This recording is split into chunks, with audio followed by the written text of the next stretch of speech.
Good afternoon and welcome to Life Hacks with Mac. This afternoon, I'm really excited to be interviewing Baiju Solanki, who I will go into a little bit more detail about why I'm so excited about this man.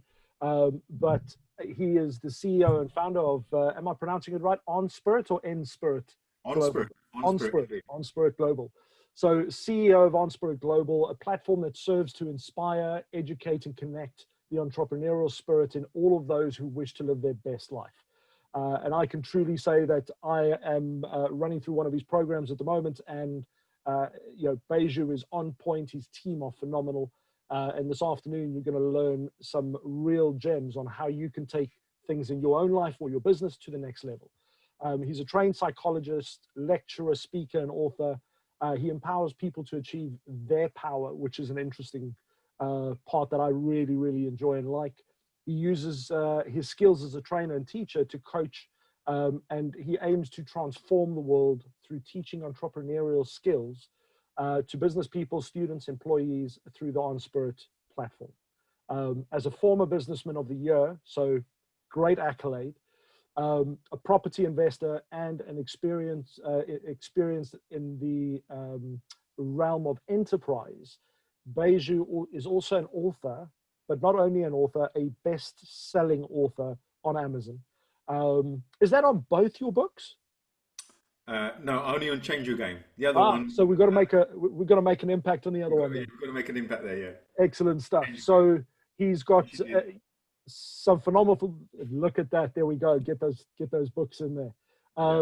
So I want to tell you a very quick story just about this book and give it a bit of a plug, if you don't mind, Baiju, before we even get started.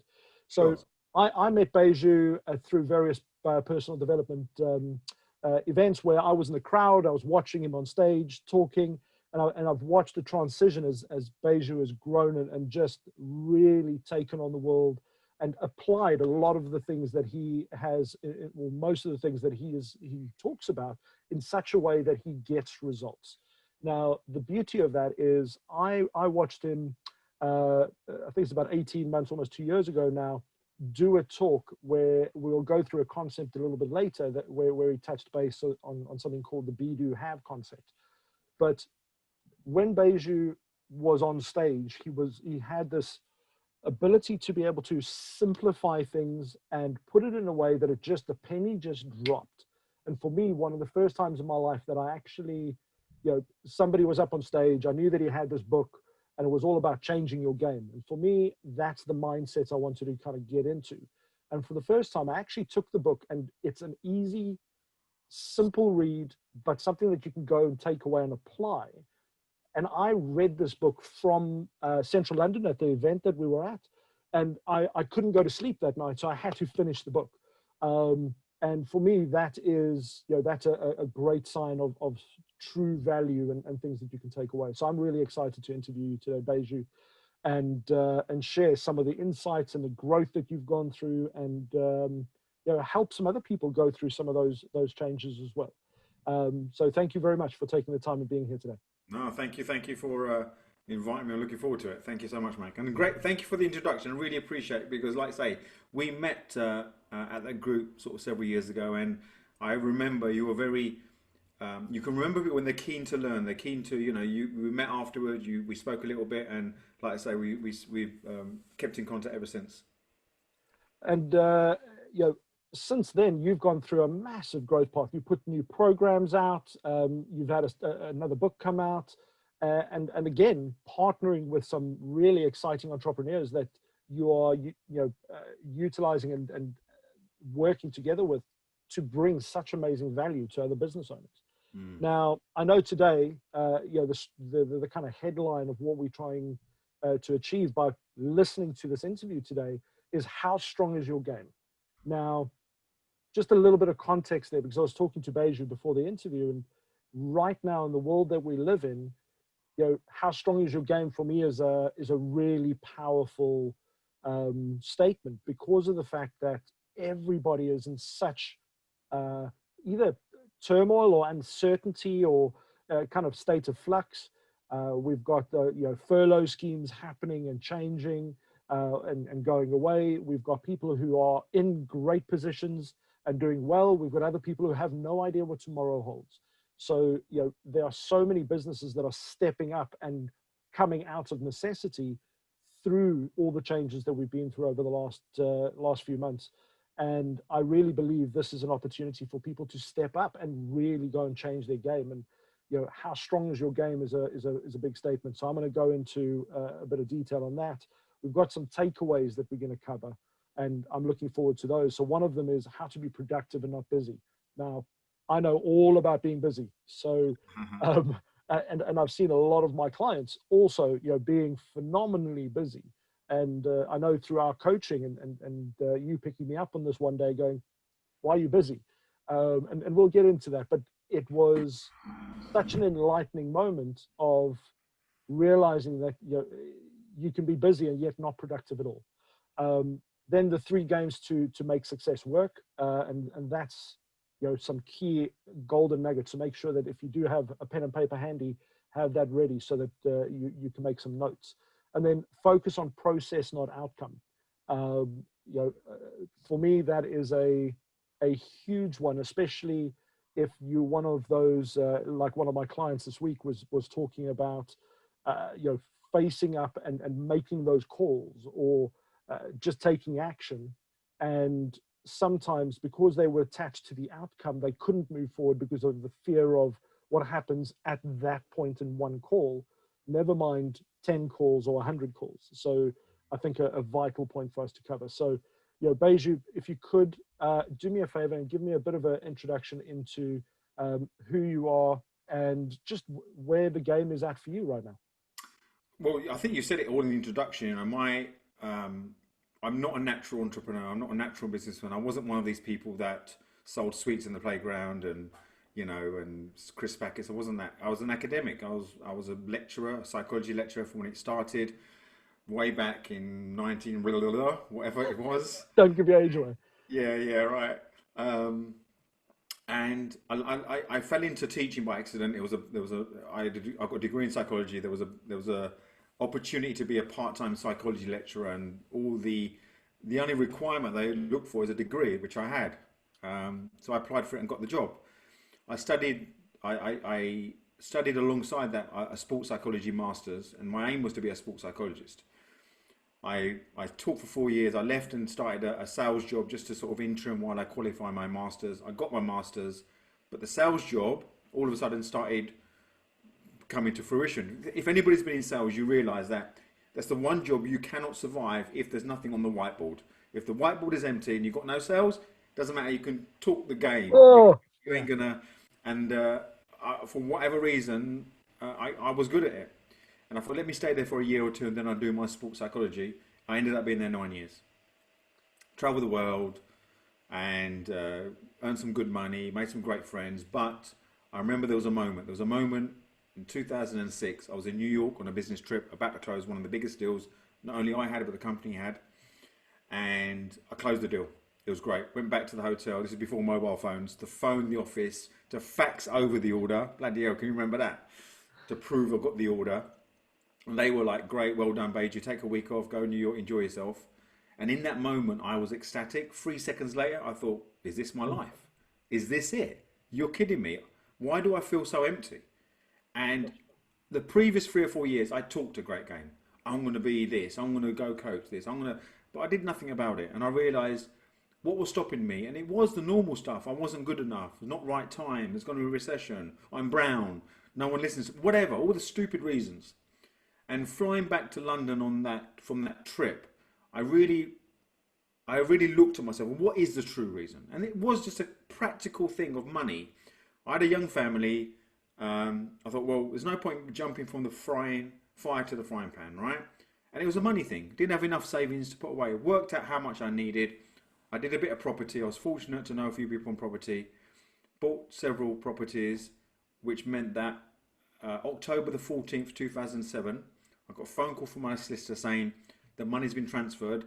So I no longer had any excuses because the money was there. I hand my notice in and not look back. So the work that I do now around coaching and training is, I love it. I just love helping people achieve what they want to achieve. So, what is that one thing that really sparks the, that, you mentioned, and so many of us go through this journey where, and especially in sales, because you hit that one big sale, and you have, as you say, you have that euphoria of that moment, and then the next day you wake up and you go, "Jeez, I've got to do this all over again." And but you seem to have this, and I've seen it over the last few months, especially this desire to just uplift and build, and so what is it that sparks and really gets you so excited about what it is that you do? The moment I see someone else have that bum shift moment where they go, huh, that's what I live for. I'll give you an example, right? Really, it happened a few weeks ago, right? It's not even a client. It was a friend of mine that I play cricket with, right? And he's very happy-go.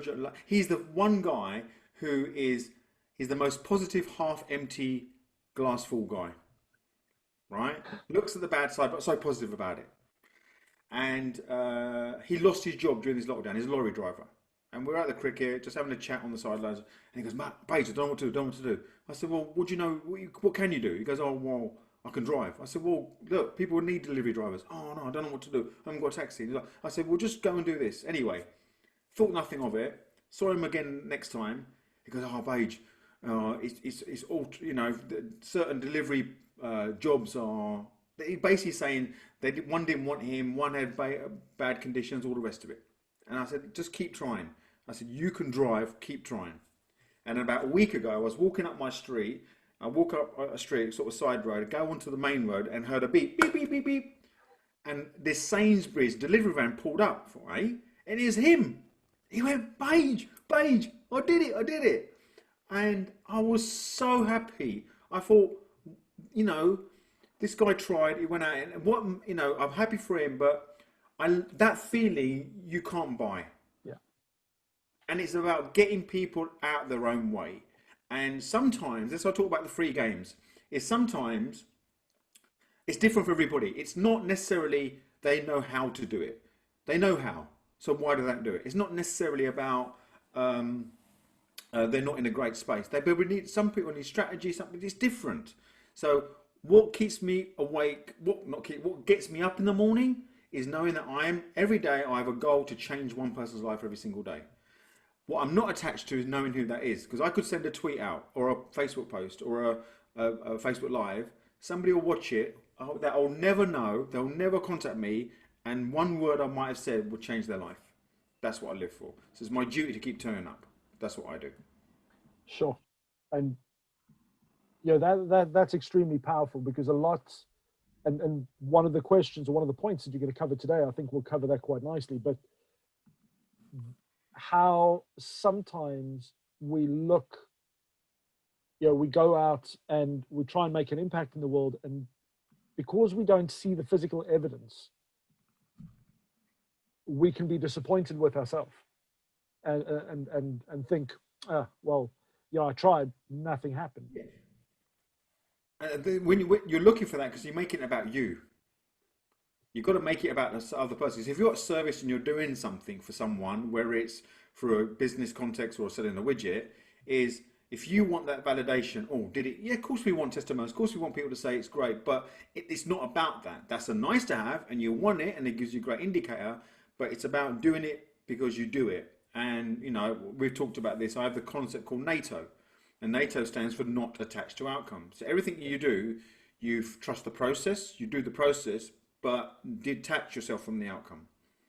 It's hard to do, especially when things aren't going well, but that's what really works. So, I mean, I know that's, it's come up. We might as well attack that one now. Being attached to the outcome is, like you said, it's not easy. Can you give us examples of where clients have been attached to outcomes and where they've had breakthroughs the moment they've had that shift? We can, if you're talking in a coaching context, it's like if you're coaching someone and their success is more important to you than them, right? You've got to be able to say, okay, um, an outcome might be a sales figure. An outcome might be getting a sale or getting a response on a post. Is if you're doing a post to get likes and comments, it's the wrong reason. The likes and comments come, they don't do those things for you. They do it because they want to, right? As opposed to you thinking it's a validation for you. A great story is of a monk a volunteer went to a monastery, and he's volunteering. He was helping serving the food. And at the end, he said, "Oh, can I help in the kitchen?" He said, "Yeah, sure."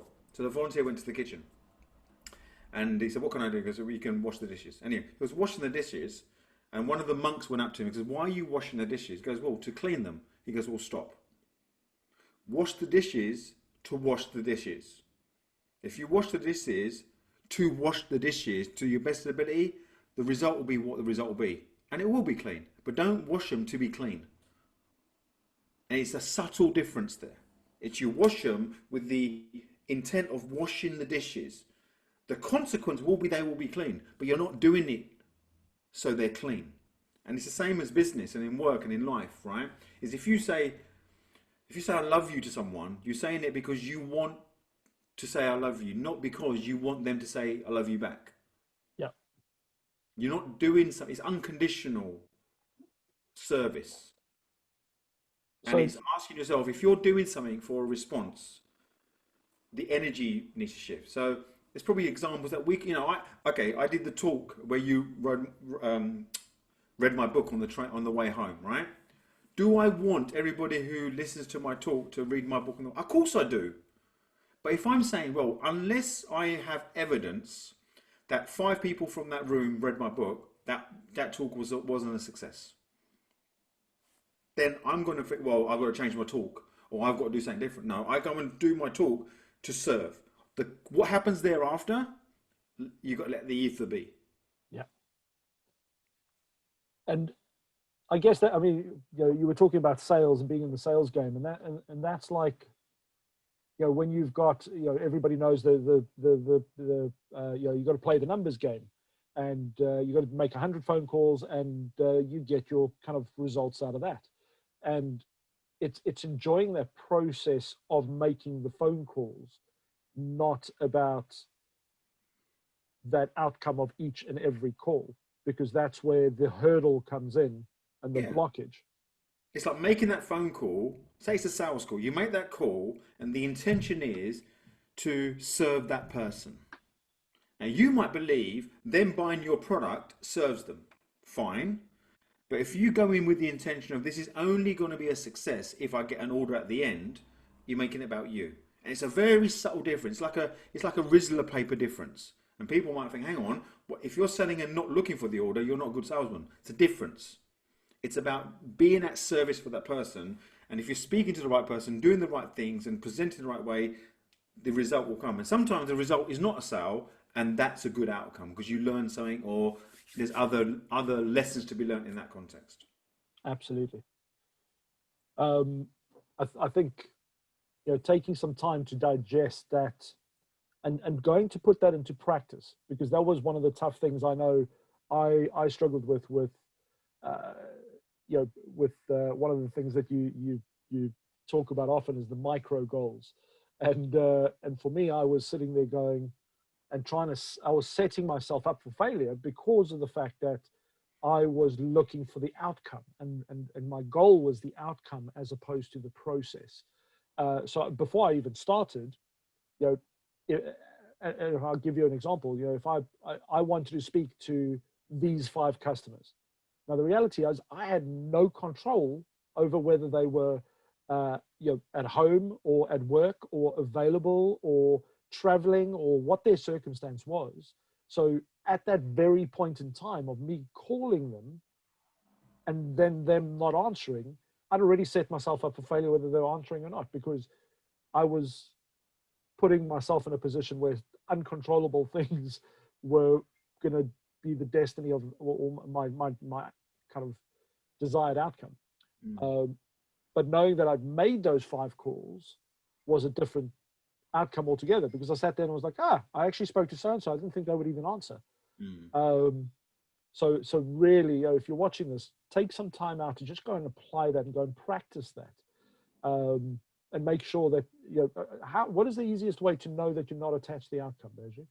It's understanding what context you're operating from. So can I show you something? Absolutely. Can I share my screen? Absolutely.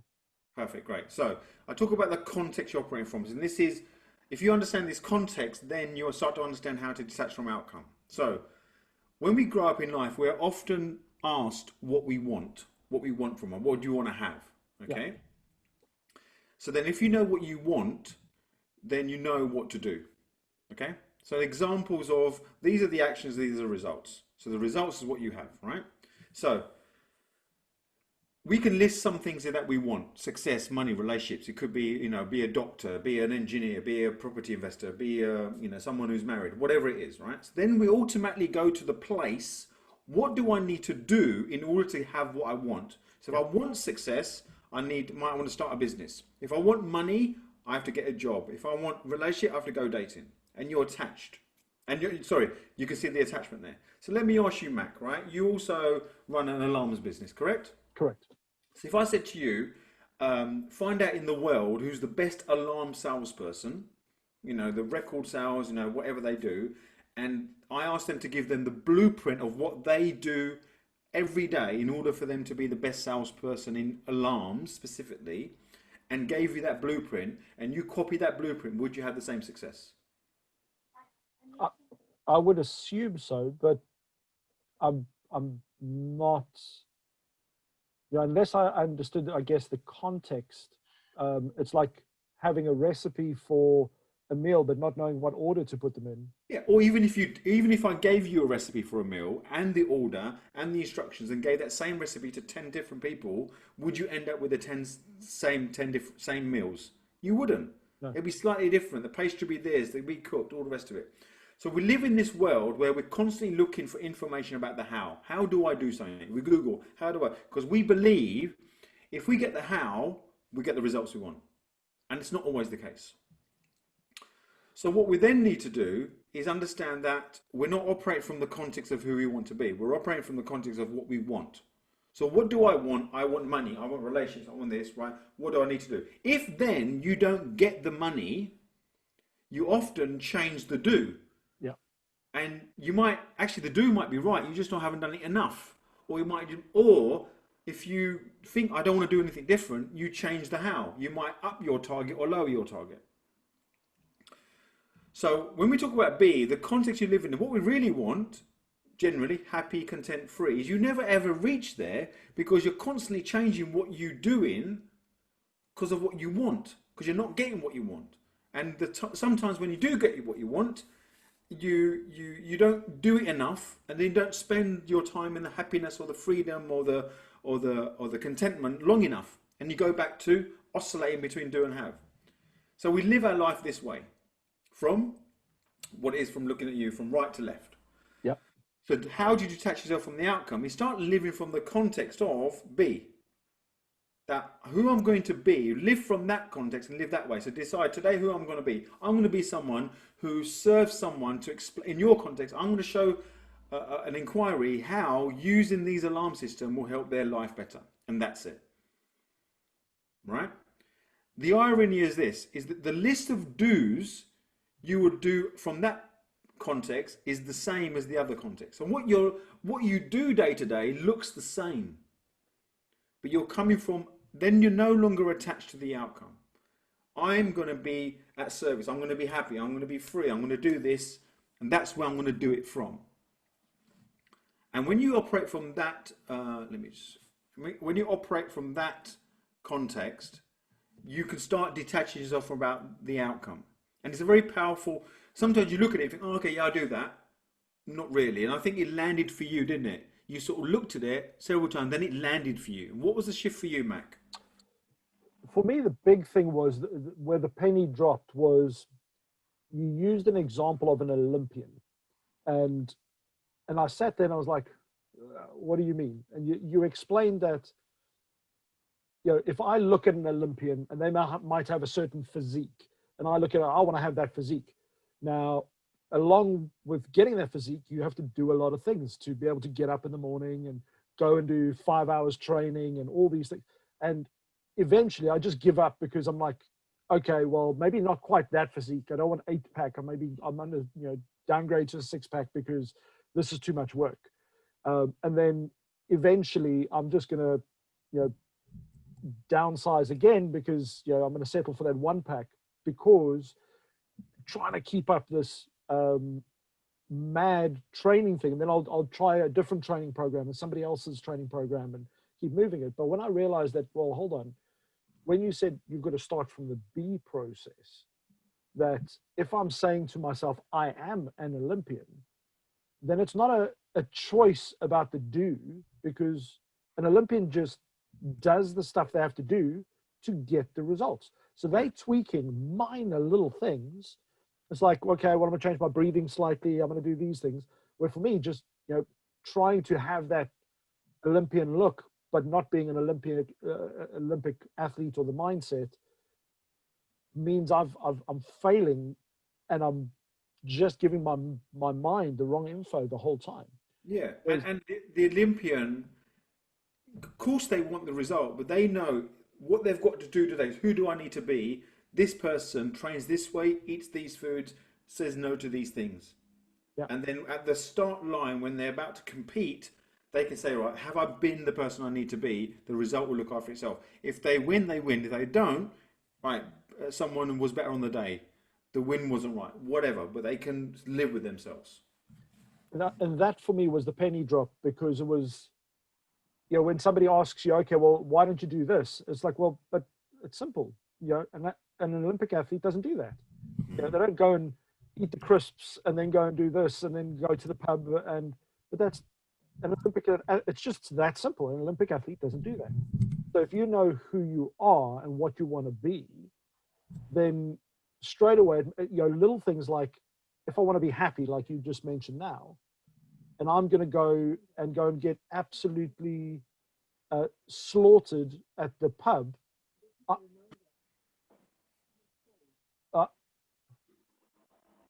Sorry, I'm having reminders come through here. So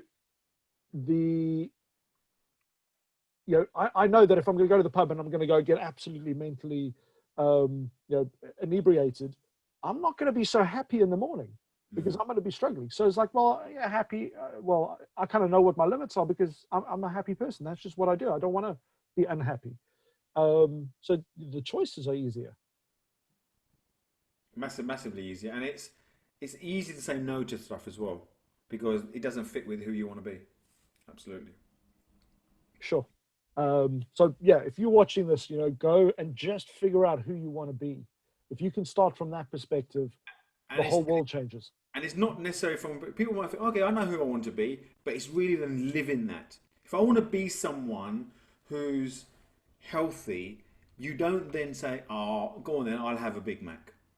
You just wouldn't have that conversation. So it's that level of discipline. It's that level of, and it's not about being a boring person. It's more about understanding your values, where your values coming from, and where you operate from.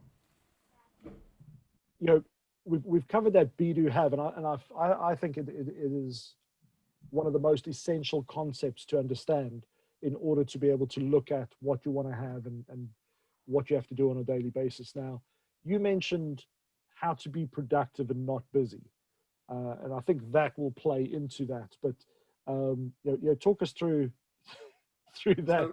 So how many times people say to you, busy has this connotation of success. If I'm busy, I'm successful. Oh, I'm busy today, really busy. I'm chocker today. So I'm asking, so Mac, right this moment, can you show me what busy looks like? Can I show you what busy looks like? If I look at my diary and I see that it's jam-packed every hour. No, show me what busy looks like. What are you busy now?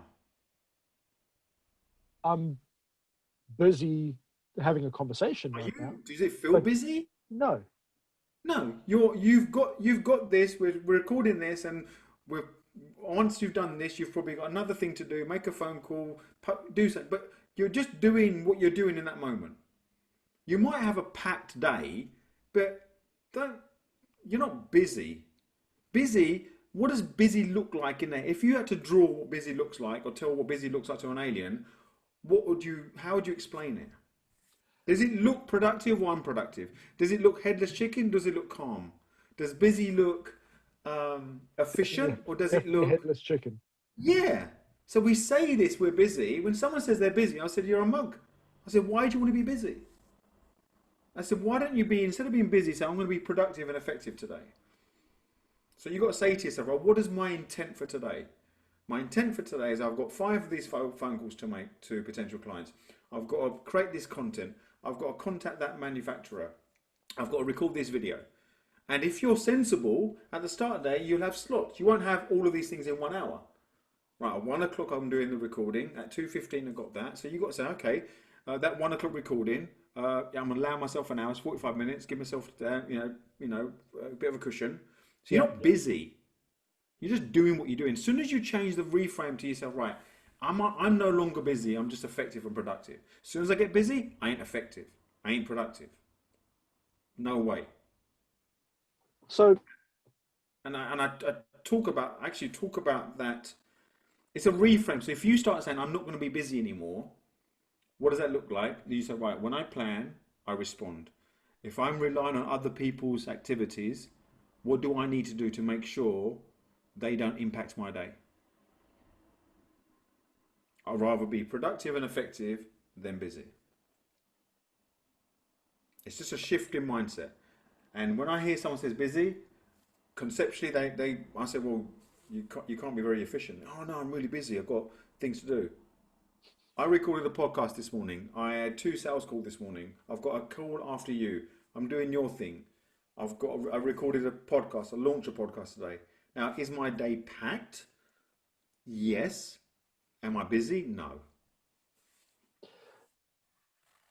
it's an interesting concept because I look at your whole demeanor when you say that, and most people will look at it and go, okay, and it's almost like you get like a little bit of shortness of breath, and the posture changes, and you start thinking that, like you say, that whole chicken without a head thing, and it's just like I'm dashing from one thing to the next, and I'm busy, but in reality, you come across like, yeah, it's all good. Yeah, I'm relaxed, I'm chilled, I'm just doing stuff. And don't get me wrong, sometimes I might be doing stuff. There might be an element of the swan whereby it looks calm, but it's not busy underneath. It's just active. Fast doesn't mean busy. So the swan is moving quickly. It's not busy. So people misinterpret that as swan thing. Oh, it's like chaos. It's not chaos. It's quite orderly. If it was chaos, it wouldn't be moving. But it's just fast. So That's all it is. His legs are going fast so the swan can swim. It's not busy.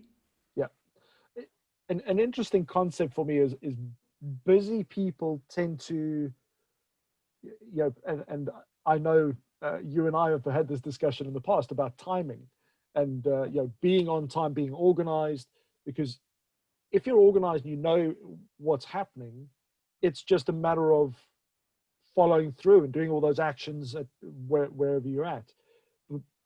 Why do you think it is that busy people that have apparently a lot on the go tend to overrun on meetings, be late for meetings, and Well, always behind so on you things? just said that they have a lot on the go. Are you insinuating then if you um, the so-called non-busy people don't have a lot on the go? If you're always late, you have no respect for yourself or respect for the people that you're around, your work colleagues. I have this policy that I won't be late. I won't be late. I will never be late for meetings, right?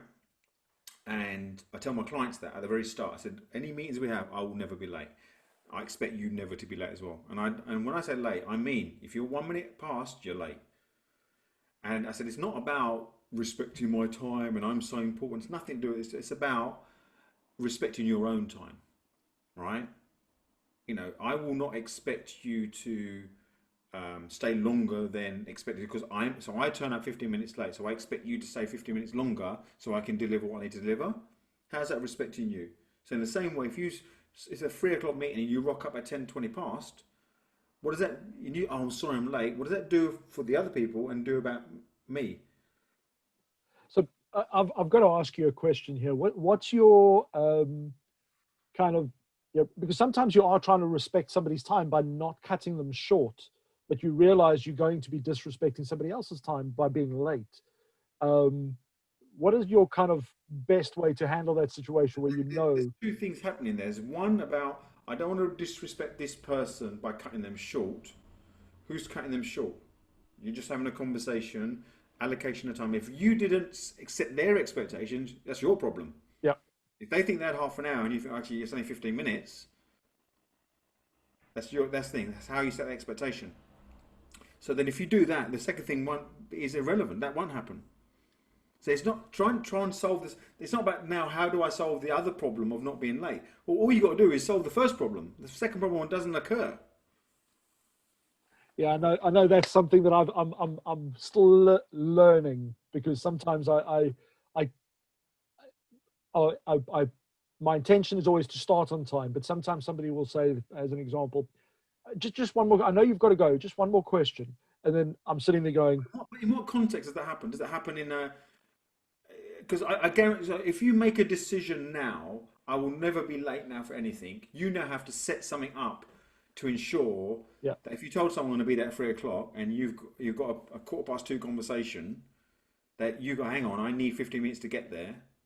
You have to then, whoa, do I have to say no more quickly? Do I have to say no more often? Do I have to manage people's expectation? So it's never ever, you're then putting the responsibility on someone else. I hope they don't ask me, oh, is there one more thing? It's not a learning thing. This thing of not being busy and being on time is not a learning thing. It's a decision thing. I like that. It's a decisional concept, not a learning concept. Yeah, and 100% spot on. It's like anything. Once you've made that decision, it just is what it is because you've made the decision.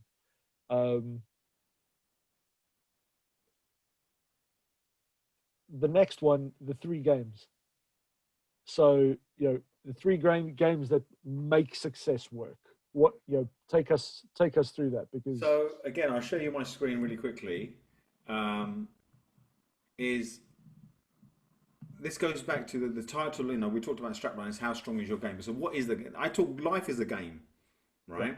And there's 3 games that are constantly operating, that if we can understand what those 3 games are, and then understand how to improve those 3 games, you can have all the success you want. And these are the 3 games. You've got, can you see that? I can. Can you see that? Absolutely. One screen, yeah? One screen. Perfect. So you've got the inner game. So the inner game, the context you live your life, and that's what I talked about a few minutes ago at Baiju Have. Do you live from the context of who you want to be as opposed to what you want? And the impact you naturally make. So we've got a profiling tool because, there's a thing called the GC index which you use to understand about impact. But the inner game is your thoughts, your feelings, your mindset. How strong is your mindset? So once you are, and there's never a point whereby you get your mindset strong here and then you're done. You don't have to work on it. It's like anything. It's a muscle that you got to feed every single day. So understanding how strong your mindset is, and also understanding what your Achilles heel is, that puts your mindset off kilter. So the game number 1 is the inner game. The game number 2 is the game plan. Your strategy, your roadmap for your normal life and or for your business. I want to travel from here to Newcastle. Yeah. What's the roadmap? Well, you might have, is there a budget restriction? Is there a time restriction? Do you go by car, by train? So there's a strategy to get there. Same in life and same in business. So how good are you at creating your game plan? And the third game is the outer game, which is actions. But not just actions. Everybody takes actions. Most people don't take the right actions or not consistent enough. So what are the daily, consistent and persistent actions you take in order for you to get what you want? Now, the thing there is when you take action, how do you know you take the right action? This is where the right environment, the right people around you, coach, mentors, whatever it is, will help you adjust. The results will show you, are you getting the result? Do I need to change? So when you start to understand that these are the three games at play, all of a sudden you can start to understand how you can make an impact in your life. For some people, they might say, right, I need to have a plan. Once my plan is there, I can take that action. For some people, they need to take some action in order for their mindset to become strong. For some people, they need to get this at peace for them to take an action. It's different for different people. I do not know what it is for you. All I do know is when all three are at play and you're consistent in all three, things start to happen in your life. That's how you change your game. So are you saying you need an even balance between each one of these? Well, you need an even balance in the end. What you do need to know is understand that at any given point, if I put you in a spot, if I said, right, of those three games, which is your strongest? Are you great at planning? Is your mindset always there? You're always, top of your game, or you're great at taking action? For me, I would say mindset, because I'm one of those kind of glass half full, positive, let's go, take on the world. But then, so have you had the success that you want everywhere in your life? No. Right. If your mindset is good, where is it because you haven't your plan isn't clear, or you're not consistent in your actions? I think a lot of the time it's a mixture between the two of those. Right. So if you're not taking the actions, is it because it's something to do with the mindset?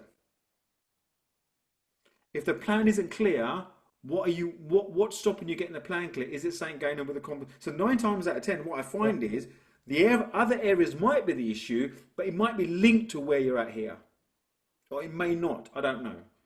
So the underpinning of all the work that I do is around inner game and mindset, because it starts there. If something's not happening, I go there first. If there, it's not an issue. It might be it's just a how issue. Yeah. I don't know how to, create a Facebook ad, right? So there might be a technical bottleneck. Great. So is the mindset of, are you then not willing to go and get that technical person because there might be some investment, or what's going on? Do you get what I'm saying? Absolutely. So there. So there's a fluidity between the three games. And from your experience, I mean, this is something that you take people through a step-by-step process to be able to go and do that. But if somebody's watching this right now and they just need to be able to go and take some action today to be able to make tomorrow better, what would you say would be the best way to do that? Well, 2 things I've talked about. One is stop saying you're busy and saying, how can I be more productive? Yeah. The second thing is what context you're operating from the context of who you want to be. They're the 2 actionable things I would say we'll take. The other thing is I've got a scorecard that measures how strong your game is, the level of your game. So what you can also do, you can send the link, I don't think you can put it in this podcast, is take the scorecard, and the scorecard will give you a report to say how strong your game plan and your outer game is. But it'll also give you tips to help you improve those 3 games. Okay, so we'll make sure that those links are in the descriptions and in this video so that you can go and click on that, go and do your scorecard. And it's free. And that's awesome. So at least you've got a point to kind of start with and go, where am I at? If you say your game plan, you get a medium or low score, the report will give you some tips to improve that score. Okay. So no sales pitch there. That's fantastic. And that's a tool you can go and apply, just by watching this and clicking on the link, answering, if it's a scorecard that I've done, I think you have, yeah. Then it takes you what, 3 minutes, 4 minutes? 4 minutes if that. Yeah. And it gives you some great insights into just where you're at and what to focus on. So I know that you have been developing this program, and I've been going through it with you very closely, and the team you've got around you are absolutely phenomenal at being able to bring expertise from different areas. And I just wanted to ask you if you wouldn't mind sharing a little bit about how people can reach out to you and get involved if they're in that situation where, you know what, I can't just rely on me. I need some outside coaching here. I need somebody else that I can go to have some insight. You know, what's the best way for So them to? can I ask, well, they can contact me. The scorecard's a great place. If you take the scorecard, it will give you a great indicator whether the work that I do would be suitable. That's number one. But I'd Okay. ask you, Mac, you know, you've been running businesses for a number of years, and what did you feel you wanted that this program gave you? So, a few different things. One was the accountability to be able to have a coach, because one of the things I find amazing is there's so many people out there that bring expertise out and they are an expert for their clients, but they don't have anybody else that they lean on to learn. And that is a major challenge, because you can't grow if you're not learning. At least that's my concept. So for me, when I came in, I knew that I was going to be able to look at things from a different perspective, and I was going to have experts that I could lean on if I didn't know the answer. Um, and I didn't come with any preconceptions, because I didn't want to come in with the mindset that I assumed I knew everything. I think that's the biggest danger you can have when you're learning. So you know, the insights and the clear direction that you gave and your coaches give, for me, is really essential um, in the outcomes that I've experienced so far. Um, you know, just having several different things. I mean, there's finance, there's you know, the marketing side of things, sales strategy. Um, and to be fair, I think I discounted some of them, thinking, yeah, I know a lot about those ones, and those are probably the ones I got the most out of. Yeah. So yeah, um, And like you say, it's not just me. The program, the Change Your Game Accelerator, is all about. I want it to be a practical course, but also it's for people who know their stuff. They know their gig, whether it's a service orientated business or a widget they're selling. They know their stuff. For some reason, they've hit a glass ceiling. They just needs a new environment. That doesn't just. It's not just a mastermind where sort of like we're here for you, go and G you up. But there's strategy, there's accountability. But it's based on the free games. It underpins with mindset. Where are you with your mind? Is that as strong as it could be? What's the strategy you need to put in place or you have at the moment? And what are the daily consistent actions you take? You get those three formulas right, you start to get the results you design your life. And knowing that you've got a group of people around you that just there for you without judgment, but they won't take no BS either. and that's the beauty of it, is just real feedback. Because I think when you go to friends and family and you go, hey, you know, how am I doing? What do you think of my Yeah, business? And all, people are just going to say, you know, what they think you want to hear, yeah, and in fear of upsetting or potentially offending you. A real good environment to get in, hear some real true facts, face some hard truths, and grow. As far as I'm concerned. indeed. Um, Excellent stuff.